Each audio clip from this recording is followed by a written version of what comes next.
What race stands out to you that made you the most proudest? It's a weighing scale between obviously winning the Olympic gold, Yeah. but also beating Usain Bolt in 2017 in the world stage. Well, it's a clean start. It's a good start by Coleman. The American's flying in lane number 5. It's the American leading the Jamaican at the moment. It's going to be Coleman. 0.94 seconds. Justin Gatlin with a time of 9.92 seconds. You're in a stadium full of 100,000 people, and when your name is announced on the intercom, all you hear is boo the whole time. It made me feel like I worked hard for this. No one in the stadium knows who I truly am and why I want this the most. I looked right in that camera and I locked in. I was like, you don't know who I am and how I'm built. Before we start our race, I would walk down the track and I would envision how the race would unfold. My college coach would always associate me and come up to me and grab my shoulders and say, you're Michael Jordan, you're Muhammad Ali, you're Jesse Owens, you're great. Go out there and show the world what greatness looks like. It doesn't matter who's cheering for you or who's denying you out there. You control this moment. What are you going to do with it?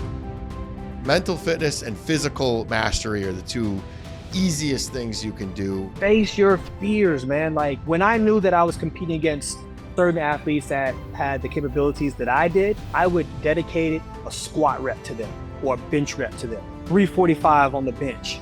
I'll be like, Usain Bolt, Tyson Gay, Johan Blake. Those moments, you need to man up and get this weight off your chest. That's when you become brave. So if you align your braveness, whatever you have fear for, you will overcome all that's in front of you. You normalize it. Everyone is going to get to a point where when you fall, that darkness is going to test you. Are you strong enough to get back up and get yourself to that light? I'm Kelly Siegel, and this is Harder Than Life, a podcast about self-love, self-awareness, business, and health. We tell outrageous stories and boil everything down to simple, practical advice you can start using today. Let's get living. Welcome back to the Harder Than Life podcast, and welcome to the Harder Than Life podcast for some of you guys. Today, I have a dear friend who you're going to recognize the name right away. Amazing man, and we're going to dig into a lot of his life. So Justin Gatlin is one of the most decorated and polarizing sprinters in U.S. track and field history. A former Olympic champion, 5-time Olympic medalist, and multiple-time world champion, Justin burst the global stage in 2004 with Olympic gold in Athens and went to compete at the highest level for nearly 2 decades. His blazing 100-meter personal best of 9.74 seconds still ranks him in the top 5 fastest men in history. Now retired from professional racing, Justin is shifting gears into mentorship and mental wellness advocacy. As a strategic advisor for The Zone, a mental health platform supporting collegiate athletes, he's tackling the next great challenge in sports, strengthening the mind as much as the body. Welcome, my friend. Thank you, man. Thanks for having me, man. Dude, I'm so grateful that you're on, and everything happens at the right point. But we're going to dive around a bunch of questions, but then in the end, I'm going to do a fun rapid fire. We're going to go through 15 things just to get in your beautiful mind. But we're going to start off with what first drew you to sprinting, and when did you realize you had Olympic level speed? Man, what drew me to sprinting as like a sport itself? I realized I was fast when I did other sports. So when I was in basketball, I was a guy who always had the breakaway, had the basketball running to the other end of the court, or in football running the go routes. And then that's when I realized like I might be good at track. I might be good at just raw speed. So I gave it an option and I gave it an opportunity, and went out for the track team, and I never looked back after that, man. What was the defining moment where you said, "Oh man, I'm going to be one of the best"? For me, it was always naturally a stair-stepping kind of like accomplishments. I wasn't like 15 years old thinking about I wanted to be an Olympian. I wanted to be the fastest person in the world. Because if you think like that, I feel like there's so much in between that can just derail you from what your goal is or distract you. So I feel like at the age when I first started competing at a young age, I wanted to be the fastest kid on my team. Then I wanted to be the fastest kid in district. Then I wanted to be the fastest kid in my region, then my state. Then I wanted to go to college and be the fastest kid on my team in college and in the nation. And then I would look to the dream of being the fastest person in the world. So I knew that there were steps and requirements to get to that point. I just didn't want to jump from point A all the way to like point J, so I had to go through those steps to get there. Yeah, when I met you, the mental capacity, because I said to you, I look at you, Olympians, as the most mentally tough individuals on the planet. I mean, you trained for 4 years to shave 1/100th of a second. And that means the difference between winning and losing. So what did it feel like winning Olympic gold when you were only 22 years old? Surreal. It made it feel like my dream was so easy, like I was destined to do this. You got to think about it. From 2004, I turned pro in 2003. I became indoor world champion. I beat one of my idols, Maurice Green, my first year out as a rookie. And then 2004, I won the Olympic gold. Then 2005, become double gold world champion. So it showed in 2004, I wasn't a fluke. And then 2006, I break the world record. So it was like a snowball effect of success. Wow. Success after success after success. And I was like, wow, like I'm destined to be this. So for me, it was a realization of like, okay, I'm having a great time with this. What's going to keep me plugged in? What's going to keep me hungry to stay involved and having that hunger to fight for more and want more? You were talking about legends, and you got the world record. You've beat legends. What race stands out to you that made you the most proudest? Wow, it has to be it's a weighing scale between obviously winning the Olympic gold, Yeah, but also beating Usain Bolt in 2017 in the world stage when the whole stadium was booing me throughout my rounds leading up to that finals.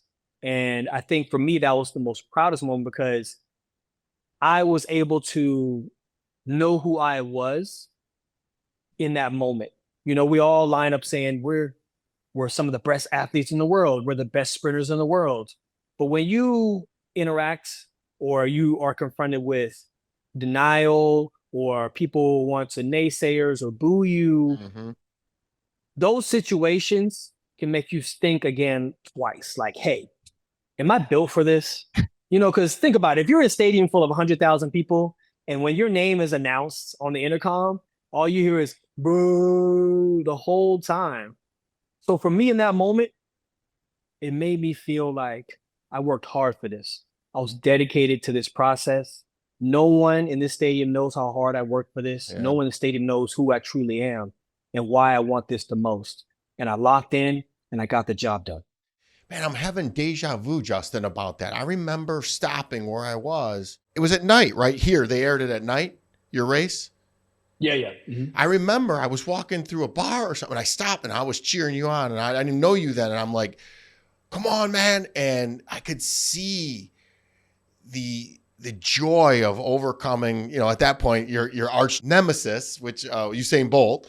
So were they booing you because you were the best, or was it had to do with that scandal that was going on or that had passed? I always thought about that for the moment. And I realized like in 2012, I was in that same stadium. The Olympics was happening in 2012 in London. Now, if you fast forward to 2017, the World Championship happened in London in that same stadium. So you could arguably say the crowd consists of people from London or the UK, majority, right? And those are the same people that cheered and clapped when I got bronze at the Olympics in 2012 for me, right? I wasn't a threat then. You see what I mean? Like Usain Bolt won the gold, Johan Blake won the silver, I got the bronze. Hey, congratulations to him, right? He did it. Good job for him. But then I was the threat that was going to end the fairy tale for Usain Bolt. For him riding off in the sunset, having a cleaned, undefeated record in a championship setting. They didn't want that. So I think from my perspective, that's where the media and the audience came in and started kind of engaging in more mental warfare against me. So it was like, if we can keep him down and make him down himself just a little bit, within those 9 seconds, we know that Usain can get the job done.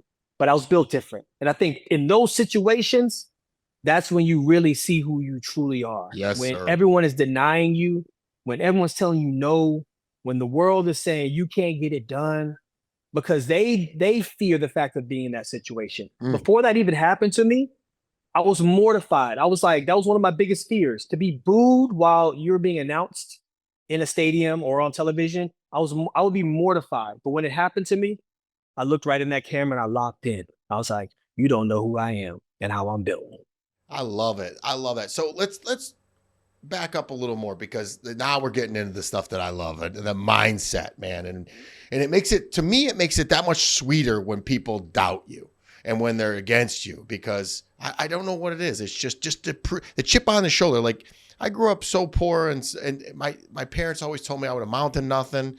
And I just was like, yeah, I'm going to show you. So doubt me. That'll be fun. And you seem to be even better than me. But having said that, you turned pro, started winning, you're on top of the world, and then a scandal happens, and then you come back and you did life the right way. And this is, so talk about the ups and downs and how you traverse that, because we've all been through it. Man, when you're riding high, like what did Frank Such, when you're riding high in April, shot down in June, or, it's all about life's roller coaster. So talk about those mental ups and downs and what you did to keep being you, to come back and ultimately win in 2017. I think it's just a calling card of having a championship mindset, right? Having that kind of mentality, like you realize that there are going to be failures along the way on your journey, but you're always poised, dedicated, and determined to go out and win. Mm-hmm. Now, there's going to be losses. There's going to be a slump, but that doesn't change your mindset of where your trajectory should be. How am I going to get out this slump? How am I going to be able to make myself better? And I kept just marching forward through that blizzard, not knowing when it was going to end, not knowing, like if it's going to be worse for me along the way, but I just kept moving forward through that blizzard, that blindness, and I know where I needed to be. And once I got through that blizzard and that blindness, I know that I can be able to march back up that mountain and get to the top again.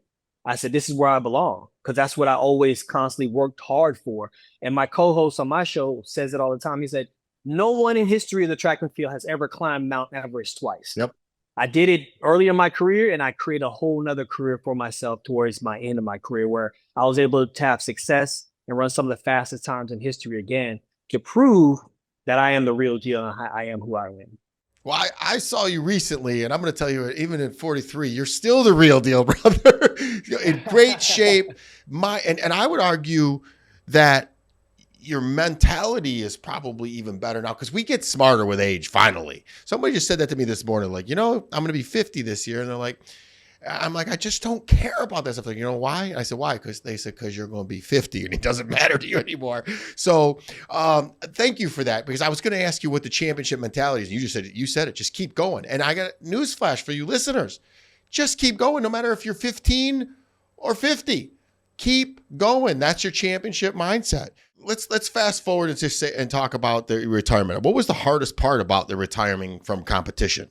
The hardest part, I think, for me in retiring is the fact of no athlete talks about retirement to other athletes. It's like a taboo subject. Everyone feels like, oh, athletes are going to retire. They're going to sit back and sit in their comfy couch or chair or go on vacation constantly. And that may be somewhat of the truth. But when you think about athletes who are dedicated to their craft, that's something they do on a daily basis. Yeah. And then one day they wake up and it's gone. Like they're not doing it anymore. And as an athlete, you're very servient to what your craft is. Like you can talk to a Tom Brady or an Allison Felix or Serena Williams or Tiger Woods. When these athletes retire from their craft, it's something they've done since adolescence all the way through their adulthood. Yep. They know nothing else. We know nothing else except get up every day and get the job done. And then one day there's no job to be done anymore. Who am I? How do I identify myself? What do I do in life? How do I contribute to the workforce or life in general now, Yeah. And it makes you feel like you're on, some people would love this. It makes you feel like you're on an ultimate long vacation. But the kicker to that is you feel complacent.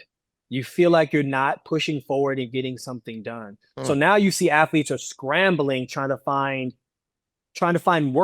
self-worth somewhere else in some other venue. Knowing your identity is so important. And a lot of people don't realize that.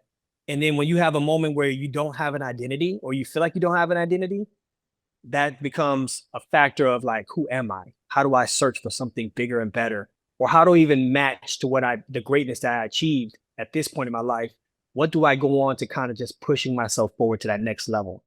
I'm going to ask you what your identity is first, but I'm going to equate this to the listeners because literally what you're saying is freaking me out because I just had this happen. I was sitting with a bunch of college fraternity brothers of mine, and we go back 30 years.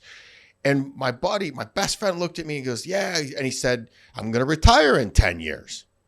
I looked, I go, how? And I started thinking about it. I'm like, oh, okay, he's 62 or he's 52. That'd be 62. And then it set in for me where I'm going to have to retire. All I've ever done is work since I was 12 years old until now. I've always worked. That's been my mentality.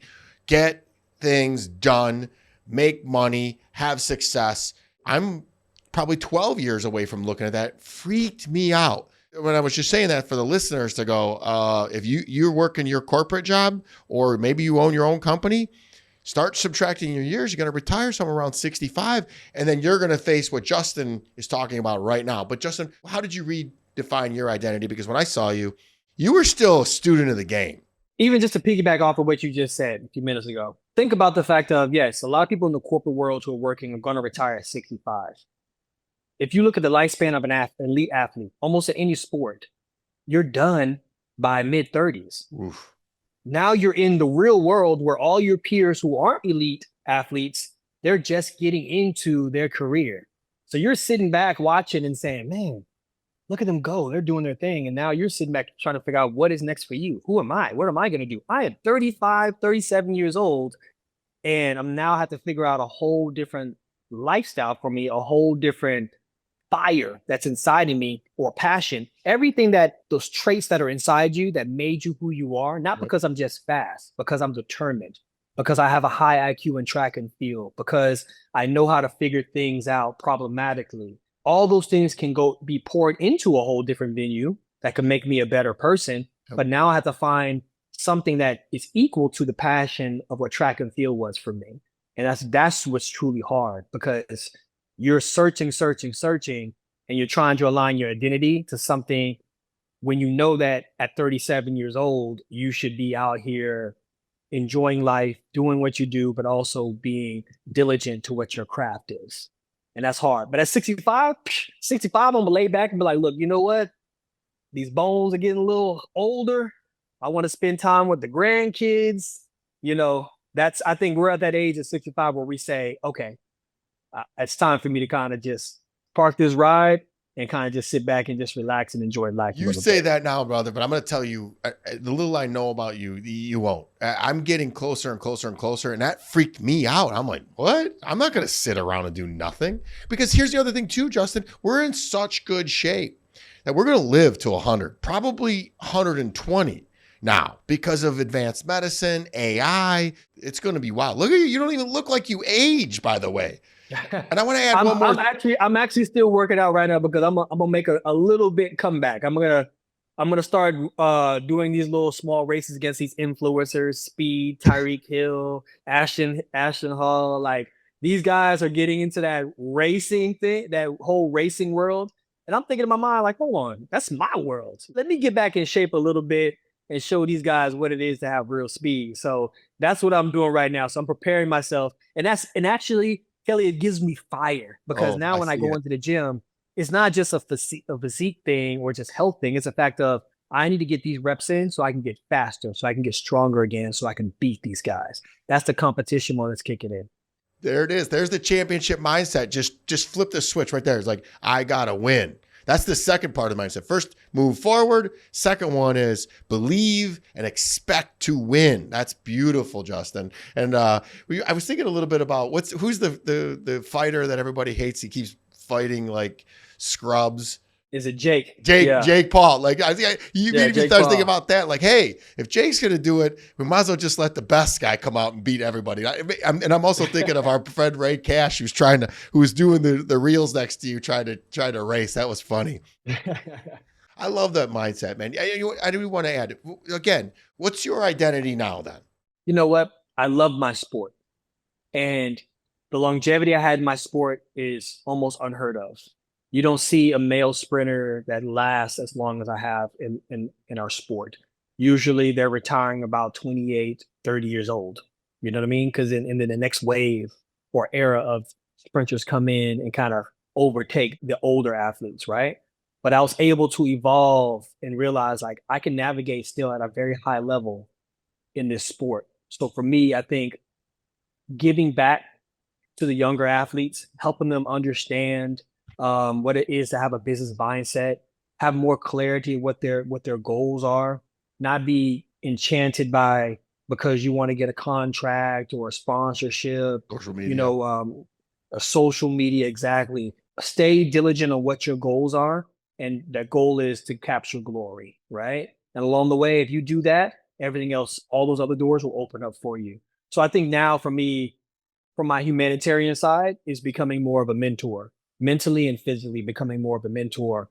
So that's what I love to do. But that fire's still inside of me, man. I can see it, man. It's sexy too. I don't know what it is. You got me all fired up. I want to go run it, but my body's not made to run. I lift weights, not made to run. Well, we don't have to run very fast, but we still get some runs in. Yeah. So tell us the secret on that, because people laugh at me. I told you I'm in the middle of doing 500 workouts this year. I just did 348 this morning. I'm going to do 349 tonight. I should make my 500. I thought it was easy. I thought it would be an easy thing because I work out every single day. No problem. What I found that I'll be 50 later on in the year. What I found is stretching, eating a little more carbs to be able to have fuel, getting lots of rest. What did you find that was there some kind of secret that kept you long in the track and field game? Or was it just beautiful genes from your beautiful mother? You hit the nail on the head, man. I'm also say the beautiful genes from my beautiful mother, but it's a fact of the first part of my career was all about running and gunning. It was about getting strong, getting fast, beating everybody I can, and just kind of just testing everything, right? But I think the second half of my career, I realized like recovery and knowing my body and listening to my body is truly important, right? And we can go in the gym today and throw up 315 on the bench right now and keep going week by week by week by week. But if we don't go out here and stretch, take time to have your body heal and recover and eat the right things, intake the right things, like your body's going to only take you so far. It's gonna clunk out.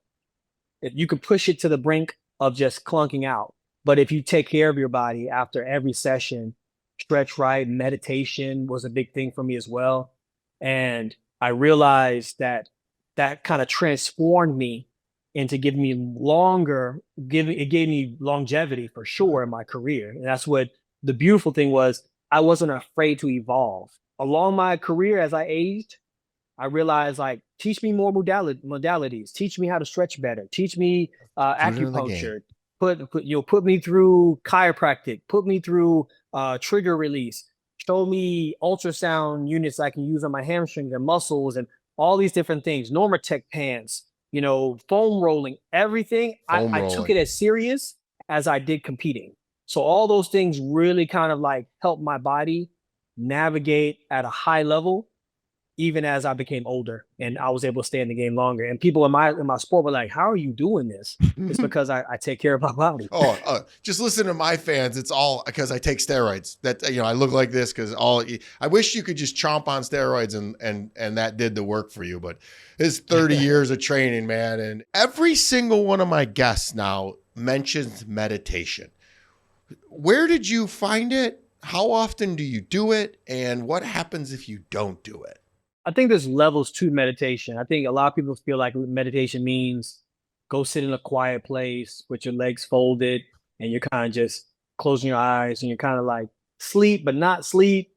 That's a different form of meditation, but it's also mindfulness when you're constantly envisioning yourself doing great things. Ooh. Right? That's a meditation. So I'll give you a perfect example of active meditation for me. Anytime I stepped on that track, and I'm at that starting line and I'm lined up against all my other opponents, right? What I do is I would walk down that track, right? Before we start our race, I would walk down that track and I would envision how the race would unfold. Wow, I would envision saying, this guy's a great starter over here to my left. This guy's a great closer over here to my right. How is this race going to unfold? So I'm Going to beat them at the 30-meter mark. I'm going to maintain my speed. I'm going to hit another gear when I go into that 75 meters. And then I'm going to close out and win this race. So as I walk back from the start, I walk all the way the 100 meters to the finish line. And then I turn around, I walk back. And when I walk back, I'm the last thing my opponents see as I'm walking down that track. If they're trying to lock in and do their visualization, they see me still walking back. So I'm still locked in their mind as well. So for me, that mindfulness of knowing how this race is going to unfold was necessary for me, because I didn't want to put myself in a state of chaos of when that gun goes off. What's going on? What's happening? You know what I mean? This guy's out. Oh, I got to kiss this guy. Oh, this guy's finishing hard. Like in 9 seconds, you can't react to much of anything. You have to know your race pattern, your race strategy, and you have to nail your race pattern, race strategy. And on top of that, you have to realize and try to trick yourself to thinking every person you race against is the best version of themselves that day. That's what you're competing against. Whew, that's killer mindset. I want to dig into that deeper because I struggle with visualization. So I want to walk through that, but I'm going to give the listeners how I do meditation. I look at meditation. I do a 10-minute every day.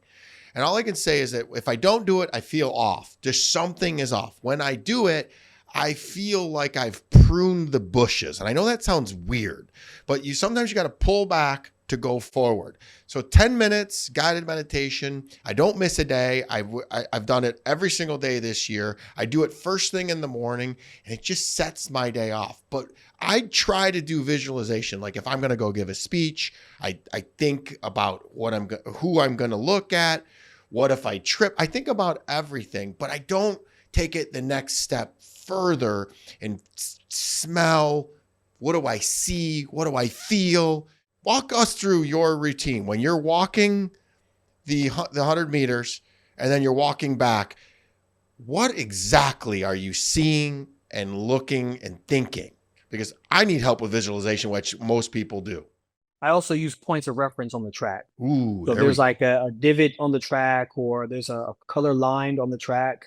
I say, all right, this is where this line right here, I'm going to use my drive phase out of the blocks to this line, right? And then I'm gonna come up and go into my transitional phase at this area of the track. And then I'm gonna be at my top end speed further down the track around here. So now as I'm navigating, even if I'm navigating a straight line, I see my points of reference, because now that locks me in to what my race strategy is. Because there's a lot of stuff that's going on in a matter of seconds that's all around you. Not to mention that you have an audience of 100,000 people watching and cheering, and it's loud at the same time. Can you hear them? Yeah. Really? It's loud. Yeah. So it's like if you ever hear if you ever been to a soccer match, they're scoring the last goal, Messi, Cristiano Ronaldo scoring that goal, and the crowd goes crazy. That's the same energy that you're hearing for 10 seconds in a track and field stadium. For 10 seconds, 9 seconds for sure. But at the same time, this helps me, these points of reference help me stay locked into what my goal is. Because if I have 8 to 7 of the people that's around me, I'm gonna be looking at them from my peripheral, like, oh, what are they doing? So that can be distracting to you as well. Because now guess what? You're running their race. You're watching how they're competing, and now you're just trying to stay up with them. So if you lock in and focus on what you need to do, you're walking your path. You're walking your journey. You're not using any energy to think, oh, I got to speed up. Here's your marker, go. It's your own. That's what I like, the blinders. And so in corporate America, listeners, this would be the 10-year goal, the 3-year goal, the 1-year goal, all the way down to the quarterly and monthly and hourly goal. So this is what he was preparing. So when you're visualizing your points and where you're going to do it and just do it, there's no thought process. But keep going, because this is beautiful. Thank you. And you want to give yourself cues. Like my cues and realization is like, if I'm in a certain form or technique when I'm running, I got to make sure that if I'm down and I'm driving from the blocks, right?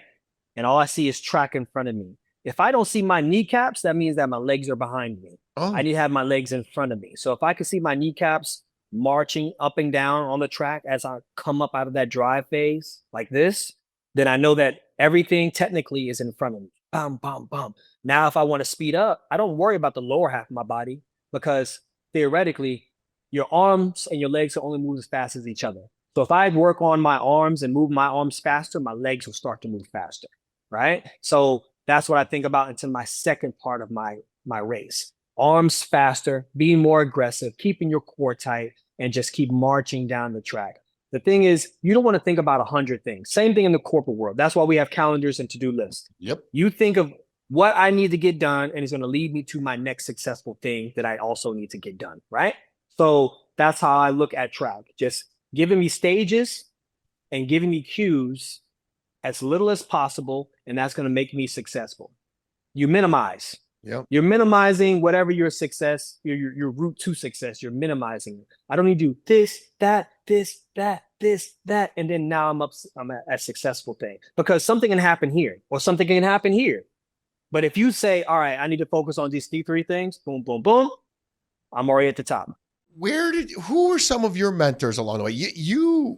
We didn't get a lot of time to talk, and this is why I'm so glad you're on, but who were your mentors and or coaches that taught you all this? Because this isn't something you're born with, is it? Partly, I think that you have an understanding. I think you have an understanding. So when someone speaks to you with a championship mindset, you're like, oh, okay, I get it. I understand. I definitely want to thank my mom, because she's a tough New Yorker, and she just taught me certain tricks and trades along the way. You know what I mean? She'll say things like, do what you need so then you can do what you want to do in life. You know what I mean? Like, those are mom sayings, right? So I carry that into real life and say, okay, priority. That's all it was, prioritization. Just making sure I get done what I need to get done so then I can celebrate and have fun over here. Sacrifices along the way. What are you willing to sacrifice? That's one of the most important things. Like, I never had a spring break because I was so busy trying to be the best I could be in college. But who cares about having spring break and partying if what you're celebrating is only spring break?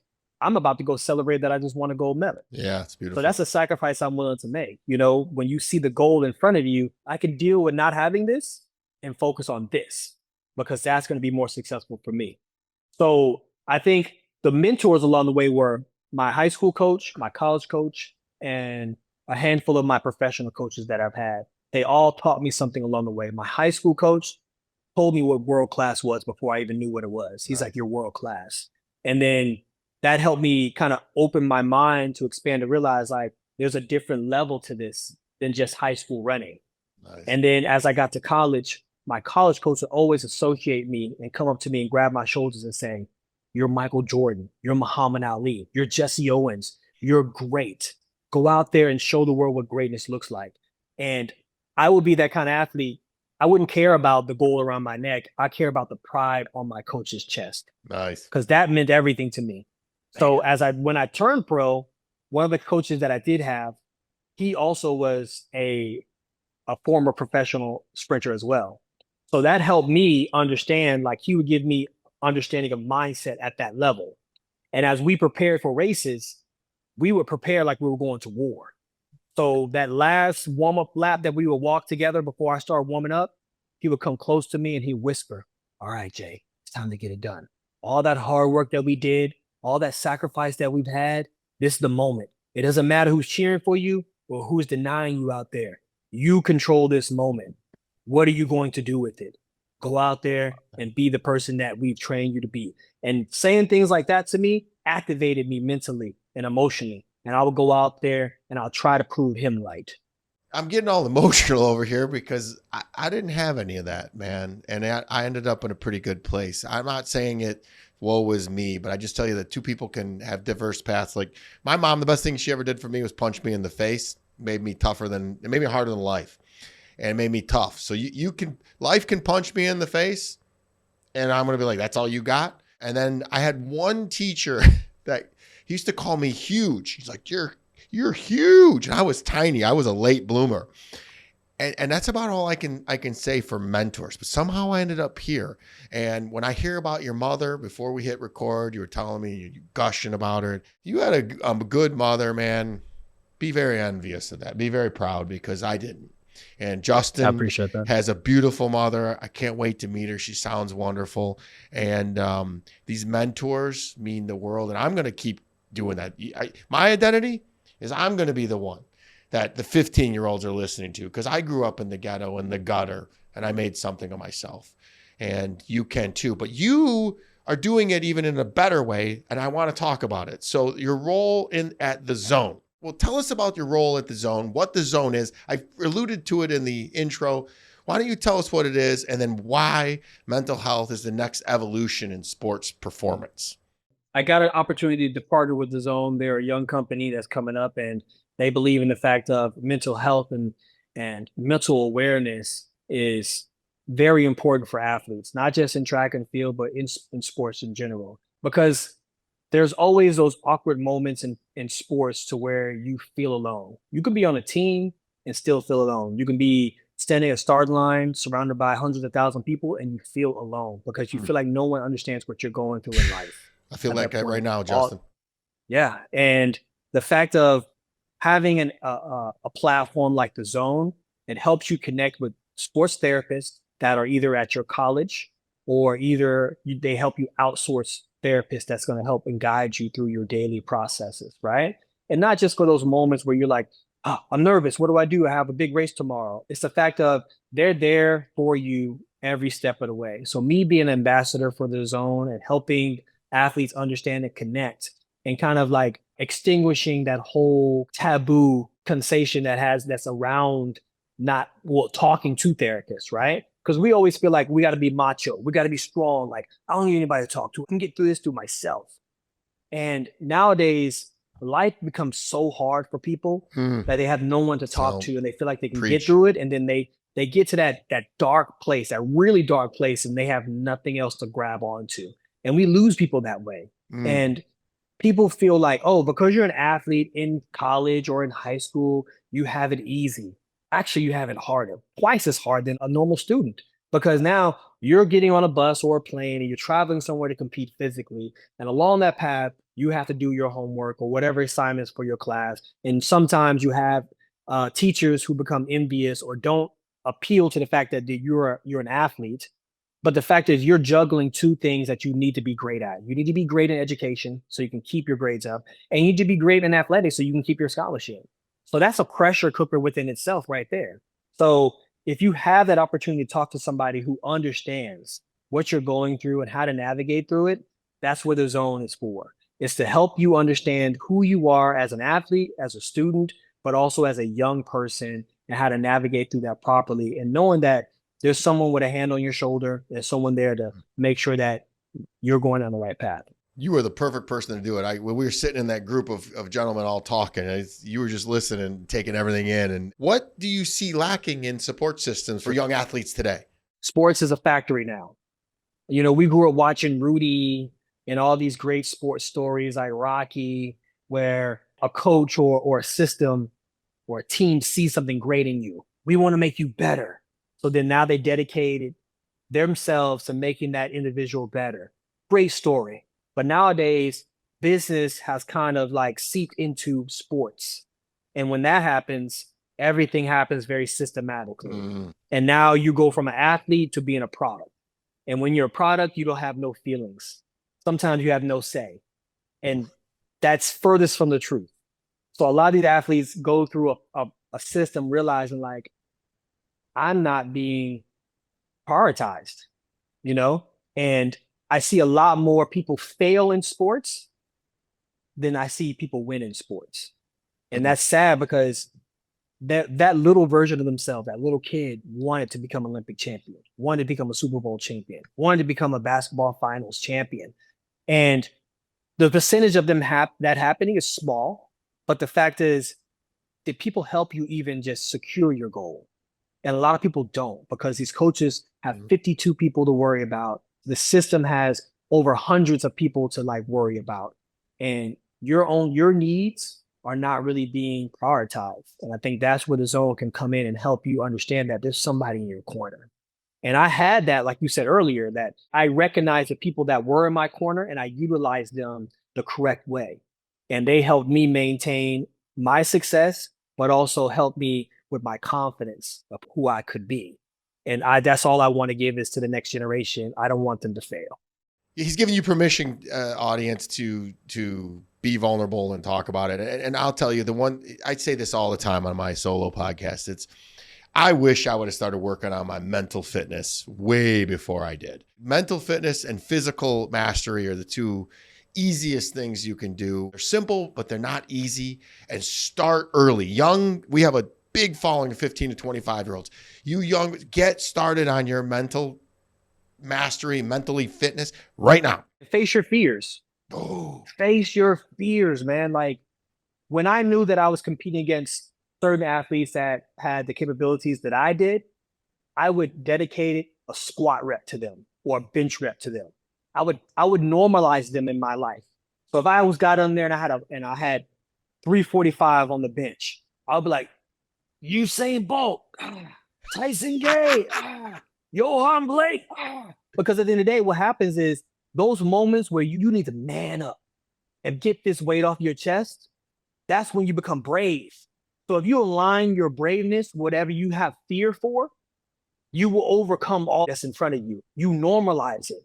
So if you're going to work out and you know that I need to go do something that I may be apprehensive about or have fear for, dedicate that into your workouts. Good. Go for a run and dedicate that run to whatever you fear and see how far you get and see how far you push yourself, because your back's going to be against that wall in that moment when you're tired, you're huffing and puffing, the lactic is building up in your legs. But then you think about whatever that's holding you back, that fear, and you're going to say, no, I could push through this. Yep. And you'll realize that it's just something normal that you can overcome and get to the next thing. That's how I dedicated myself. That was one of my secrets in my career. I do the same thing. I've been not as far as you, but if I ever don't feel like doing something, I use this the same motivation. It's like, oh, so-and-so is probably, my competition's out working out right now. I'm going to go. So if you don't feel like doing it, that should be your motivation. What's the name of your podcast again, bro? Ready, Set, Go.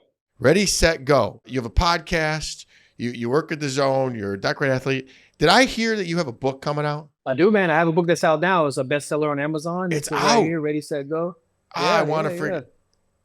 I'll get you a copy, man. I'll send it No, over to you. I'll order it. I'm sorry. I would have had it read, but we pulled this together so fast because I just wanted my boy on. Ready, Set, Go. Tell us about it. So what does your book reveal that the media never told? I think it's just my story from my perspective. Mm. You know, I learned that being in my career for a very long time, journalism has power. And the power they have is they can go in and edit and omit and tell your story any way they want to tell your story. And I wanted to take that power back by having my own book and having the readers walk down the path of how I was introduced into sports, into track and field, how I realized that I had a unique gift of running fast. But then also it talks about unfiltered my woes through life, my ups and downs, banned from the sport for 4 years, almost a half a decade, and how I climbed back out of that situation to be able to prove myself and prove to the world who I am. And then I have pictures that I have never shared really on the internet or social media that are inside my book as well. That and then at the end of the book, I have a poem that I wrote to track and field called Dear Track, kind of like Kobe did with Dear Basketball. Love it. It's kind of like a double, paying double homage to the great Kobe Bryant, but also my love for track and field. And I gave 2 chapters at the end of my book to my parents, because everyone always asks parents, when did you know your son was going to be fast or be a champion? They were never in sports. So we navigated through track and field holding hands together. Like I learned, they learned. And then we kind of grew to understanding how to be great in that field. So for me, I gave them their chapters so parents at the end can read what it felt like to kind of rear or grow or nurture an Olympic champion. All right, I'm ordering it right now. I apologize for that. Usually I have these read before I even have them on, but we pulled it together so fast I didn't have it. I cannot wait, guys. We'll put it in the link in the show notes. Ready, Set, Go. Ordering it right this exact second. We'll do something else after, and I apologize, but go out and order this book. If you're listening and made it this far, you can hear the brilliance into this man. And he's a student of the game. He's constantly learning. We were sitting in a group of a bunch of massive thought leaders, and my man was taking it in and asking questions, and not trying to be the big man on campus, and it just, that's why I resonated with you. It's just kind. And also, I'm looking here at the notes, and I didn't even realize we didn't get a chance to talk about this. You're a father? I am, man. I have two boys. Two boys, man. I have a 4-year-old and a 15-year-old. So how has being a father shaped your views on discipline, competition, and legacy? Oh, man, that's good. I think discipline, because I have to show them I have discipline. So then when I discipline them, they realize where it's coming from. Discipline, competition, and legacy. Because I got to tell you, I have a 16-year-old daughter, and I'm harder than life. I'm insane. I get up at 4 a.m. I'm doing 500 workouts. I mean what I say what I do. I'm hard to be around. And that's probably why you and I like each other. I'm intense, man. I run hot. I don't negotiate with myself or anybody else. We came to win, and that's what I'm going to do. So I got to be soft for her, but it made me a better person because I want to be a better man, because I have a daughter and I want her to see what a man is supposed to be. But you got 2 sons. I'd imagine that they think, hey, big shoes to fill, no pun intended. But how does that work in your life? Well, I think for the competition side is also the fact of timing is everything. I feel like, if I was trying to speak to my son about how to be competitive and understanding, the world of competition at the age of 13, he would not understand that. He's just understanding now what it looks like at the age of 15 and kind of growing with it, But even legacy, I tell him all the time, I was like, listen, all I ask for you is to give your all. And if your all is one of the best in the world, then do that. I don't care if you're the best mailman. I don't care if you're the best ice cream shop owner. I don't care. It's the fact that if you gave your all, when people talk about that subject, you should be mentioned in that topic. You should be mentioned in that topic. That's what I told them. I was like, I'm not looking for you to be better than me. And if you want to be better than me, then I'm gonna help you be better than me. But that's how you are able to kind of extend legacy. And that's what my oldest son wants to do. He does football. He's not even a track runner. And I said, look, go out there and make us proud, man. You're extending our legacy together. Like what I've done in track is what I've done in track. But now you're able to take that and grow the Gatlin name in an area that it's been untapped. Mm-hmm. So you have that opportunity to wear a jersey with your last name on the back of it at all levels, from high school, college, and hopefully professional as well, man. So go out there and do your thing.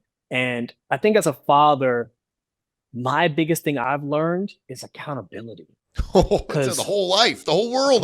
These accountability. God, boy, I think from a professional athlete standpoint, because as an athlete, you have to be kind of selfish, because you have to worry about what your itinerary is, your schedule is, what surrounds you, the people around you, so you can be able to perform at a high level. Now that I'm away from the sport and retired, I realize the accountability is the fact that I have to be the servant to my son. I have to make sure that he's there on time, have to make sure he has the equipment he needs, have to make sure that his day's going well. Are you stretching? Are you hydrated? All the things that's necessary, because he's at an age where he doesn't realize 2 + 2 is 4 yet. You know what I mean? He's still kind of buffering here and there on certain things. But I want to make sure that he realizes that I'm there. I'm held accountable. I have to make sure that he's good so he can get to that next level. And from me to you, and you probably realize this because you have a daughter, but the gratitude that comes with it's not going to come until later. It's delayed reaction. Oh, just right? wait, so, bro. Just wait. It gets worse. My daughter does not even like me right now because she doesn't like the discipline. But I will tell you this much, and I know, again, we're talking about each other, me to you, is I guarantee you tell your boys, I love you unconditionally. You no matter you win the game, lose the game, I can't love you any less. And then I go out and I show her, because some of it, I believe, and I'm sure you've seen it, some of these kids are soft, man. Soft. Yeah. And it's like, and I tell my daughter, I'm like, you see me. I went all last weekend, Justin, and I talked to my girlfriend and my daughter and no other human, because I was in the middle of working out something in my mind. It wasn't till late Sunday night where an influencer friend of mine was going through something and needed to talk. I'm like, so I say to her, look, this is what I do to win. Winning is lonely. I'm here. I'm not here to be popular. I want to win at life. And as your father, as a podcaster, as a coach, as an author, everything is a competition. But at the end of the day, my love is it's going to rub off on them because they can't help but the fact of seeing what we have accomplished and what we're doing in the process of being disciplined. And they'll have that aha moment one day when they wake up, either one of their peers, their friends, or coworkers, and be like, "Man, you are so disciplined. You're so set." And they're going to be like, "Whoa, I'm just like my dad." I hope so from your mouth to God's ears. One more question or two more questions, and then we're going to go into rapid fire. So if you could sit across from your 19-year-old self, Justin, what advice would you give yourself? I'll tell myself, don't hold back. Did you? I feel like in some areas I did. Those little small areas I felt like I could have been better. We always think we can be better, right? So I know. I think that would just be a reminder, right? Don't hold back, right? But I think to my 19-year-old self, I'll tell myself like, trust is important and it has to be earned. So the people that's in your circle around you, don't just think that just because they're in your circle or around you that they have your best interests at heart. So that's what I would tell myself. Trust, man. Trust the people around you that want to see you do better, not because you're going to hand them a check, but because their soul says, I want to see Justin do well. Oh man, I just love talking to you. We're going to be long friends. How do you want to be remembered, Justin? I want to be remembered as an individual that was able to blend sports at a high level with life. And I say that because we watch so many athletes do amazing things and we remember the amazing things they've done, but it doesn't always kind of parallel to life and normal people who navigate in life. I want people to realize that especially when they read my book, it's a fact of the ups and downs that I've been through in life are just like life. You're going to have everyone's going to get to a point where that when you fall, that darkness is going to test you. Are you strong enough to get back up and get yourself to that light? And that's what it was for me. That's when it transcended out of track and field and just me fighting to find peace in my life. So for me, I want to be remembered as a warrior, but someone who was able to fight for life. And I fought through it because I was a fast guy and I was a sprinter and I was an Olympic champion. But the fact is, I wouldn't be none of that if I wasn't able to navigate myself through real life. Yep. I'm going to spend a minute and gush on you for a second. It isn't, I rooted for you in the Olympics and the track every time you were competing, I was rooting for you. I didn't know who you were. Now I met you. You're an outstanding human. You're an amazing father, a man. You're kind. Your energy is magnetizing. And the entire time that you're being awesome, literally, you're taking it in. And just keep being you, and people go out and get his book because I'm sure that there's some amazing things. I'm sorry I didn't read. I will read it and I will post it. And there's going to be some absolute gems in there because this guy's the real deal, people. I can't gush enough. And I got to meet you, and it was awesome. And we're going to be friends forever. But that's the end of that. And we're going to just have fun. This is just, I'm going to read something. You give me one sentence or one word answers, and we're just going to have fun. This is rapid fire. This is 9.74 seconds, maybe a little faster. All right, let me stretch. I usually stretch for anything that's rapid. All right, well, let's go. Oh, man. All right. What's harder, winning Olympic gold or maintaining greatness? Maintaining greatness. God, I knew you were going to say that. Pre-race pump-up song. Oh, man. That can vary.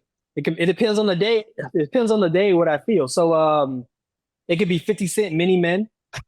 Many men wish death upon me. I love it. In my eyes. So that's usually one of my pump up songs back in the day. I'm a flow rider guy.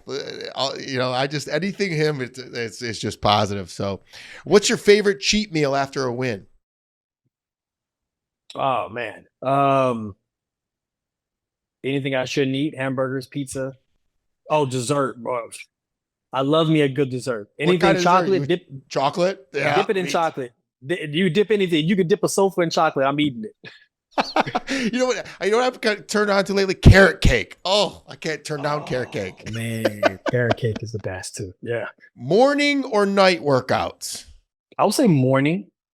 Because morning after you get a good workout in, it feels like you already kind of like accomplished the day. Best The cup day, of coffee on I'm the ready. Let's planet, go. man. Exactly. What else did the day have in store for me? Because I beat it already. I got to tell you, so I feel so good when I'm finished up my workouts. I wish I could bottle that and sell it. It is, I don't know the euphoria that's going, I feel like I can take on the world. And I do go back and visualize that later in the day if it gets tougher. But at 6 o'clock in the morning when I'm finished up my workouts, I want to bottle that feeling.